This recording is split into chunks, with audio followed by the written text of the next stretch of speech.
Hello, welcome to Daily News from Al-Jayed TV. Daily scholarly meetings at House of Grand Ayatollah Shirazi in Holy Qom, Iran. Another scientific session of the esteemed Grand Ayatollah Sayyid Sadiq Hosseini Shirazi was held in the holy city of Qom at his residence, attended by dozens of scholars, religious figures, and seminary students. In this session, the discussions took place regarding Islamic beliefs, Islamic jurisprudence, ethics, etc. In this session, one of the attendees raised the following question: is the consent or permission of the guardian, father or grandfather, a requirement for marriage of a mature and virgin girl? And what if the girl does not give consent, but the father or grandfather are willing? In response to this question, the esteemed authority stated, there are different narrations and therefore there are different opinions. Some have said that the consent or permission of the guardian is a requirement both in terms of an obligation and in practice. Some, like the late Sayyid Abdul Hadi Shirazi, have said that the consent or permission of the guardian is not an absolute requirement and it is an ethical matter. Some have detailed the difference between a permanent and temporary marriage contract. My interpretation is that the consent or permission of the guardian is only an obligation. It means that if the marriage is contracted without the guardian's consent, it is only one sinful act, but the marriage is still valid. However, if the girl does not give consent, even if the guardian is willing, the marriage is not valid without any doubt. Of course, there are different situations where the girl is forced to accept the marriage contract, and in such cases, the marriage is valid. However, if there is a dislike or disapproval on the part of the girl in accepting the marriage contract, the contract is void because the validity of a marriage contract depends on her consent, but the validity of a contract with dislike or disapproval is contrary to her consent. The respected viewers of Al-Jayed TV can watch these series of sessions live and directly on this TV network, other satellite channels, as well as the Al-Shirazi app and TV boxes, simultaneously with these sessions starting at 11:15 a.m. Qom local time. Sayyid Ibrahim Alavi meets with Grand Ayatollah Shirazi in Holy Qom, Iran. Sayyid Ibrahim Alavi, a researcher and writer from Tehran, met with the esteemed Grand Ayatollah Sayyid Sadiq Hosseini Shirazi during his visit to the holy city of Qom. During this meeting, both parties discussed the latest developments in the Islamic world and Shiism, the activities of these seminaries, and the importance of spreading the teachings of the AhlulBayt, peace be upon them. Activities by members of AhlulBayt Islamic Center from Madagascar in Iran and Iraq.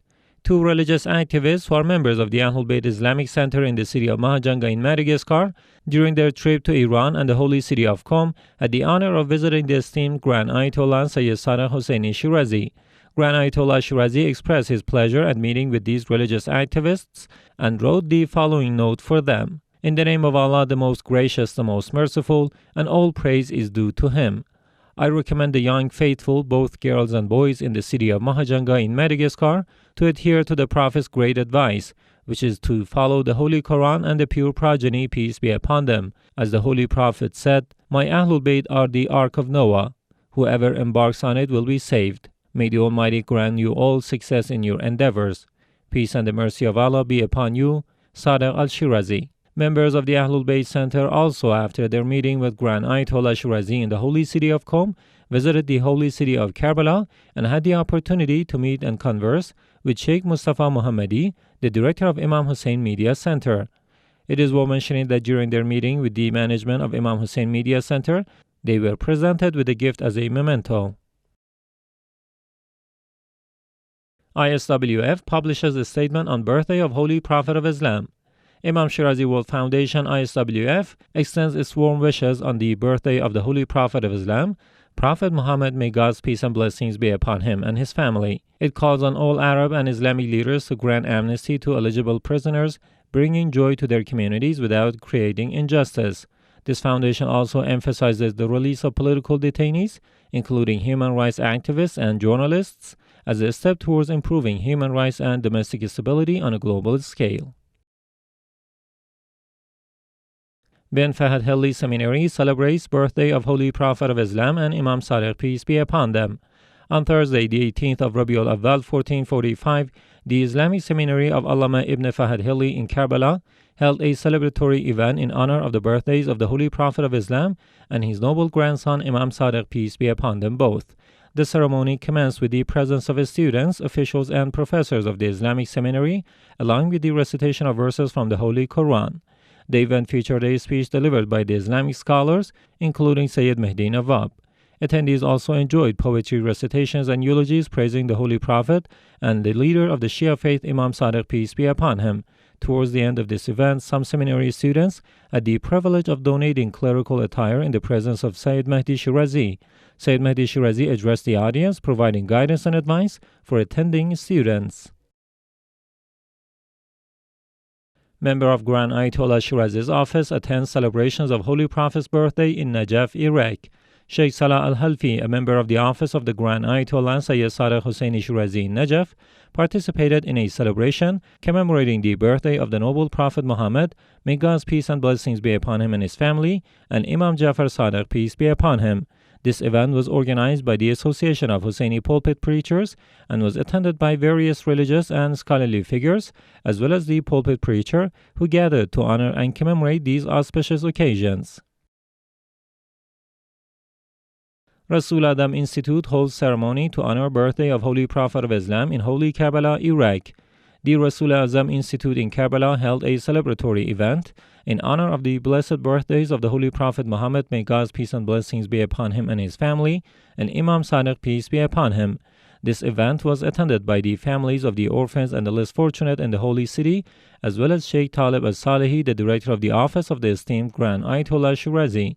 In addition to poetry recitations and eulogies, this ceremony featured the presentation of gifts and monetary donations to the attending families, along with the distribution of clothing to mark the beginning of the new school year. At the conclusion of this event, the director of the Karbala office of Grand Ayatollah Shirazi delivered a speech among the attendees.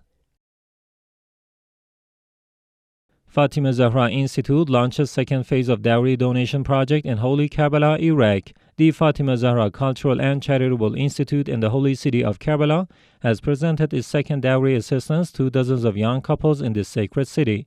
This charitable initiative took place on the occasion of the birthdays of the Holy Prophet of Islam and his noble grandson Imam Sadiq, peace be upon them, on the 18th of Rabiul Awwal 1445. According to Sheikh Ali Mujahid, the director of the Fatima Zahra Institute, this charitable endeavor aims to facilitate the marriages of young individuals, and it is in line with the recommendations of the esteemed Grand Ayatollah Sayyid Sadiq Husseini Shirazi.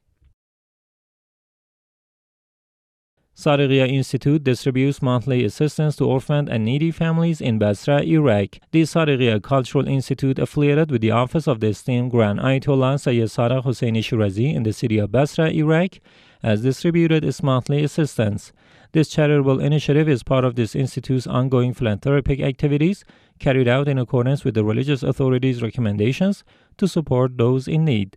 It is worth noting that dozens of orphaned and needy families are beneficiaries of this charitable effort by the Sadiqiya Institute every month.